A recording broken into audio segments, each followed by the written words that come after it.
Hi friends, welcome back to our channel. இஞ்சி சட்னி எப்படி அரைக்கலாங்கிறத வாங்க வீடியோக்குள்ளே போய் பார்க்கலாம். இஞ்சியை எடுத்துக்கோங்க, தோலெல்லாம் எடுத்துகிட்டு குட்டி குட்டி பீஸாக கட் பண்ணி வச்சுக்கோங்க. வானல் எடுத்து வச்சுக்கோங்க. அது நல்லா சூடானதுக்கப்புறம் 2 டேபிள் ஸ்பூன் ஆயில் விட்டுக்கோங்க. 4 வரமிளகா போட்டுக்கோங்க. அது நல்லா மிக்ஸ் பண்ணி விட்டுக்கோங்க.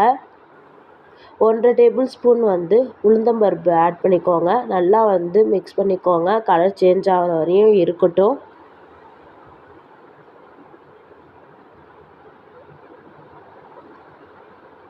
இப்போ வேறு ஒரு பிளேட்டில் எடுத்து வச்சுக்கோங்க. இது நல்லா ஆறட்டும்.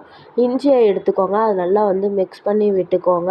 மிக்ஸ் பண்ணிட்டு இதையும் வேறு ஒரு பிளேட்டில் எடுத்து வச்சுக்கோங்க. இது நல்லா ஆறட்டும். தேவையான அளவு உப்பு போட்டுக்கோங்க. கொஞ்சமாக புளி சேர்த்துக்கோங்க. மிக்ஸி ஜாரில் மாற்றிக்கோங்க. இது எல்லாத்தையும் கொஞ்சமாக தேங்காவை விட்டு சட்னி அரைச்சிக்கோங்க. சட்னி ரெடி ஆயிடுச்சு. கமெண்ட் பாக்ஸில் கமெண்ட் பண்ணிடுங்க, சப்ஸ்கிரைப் பண்ணிடுங்க.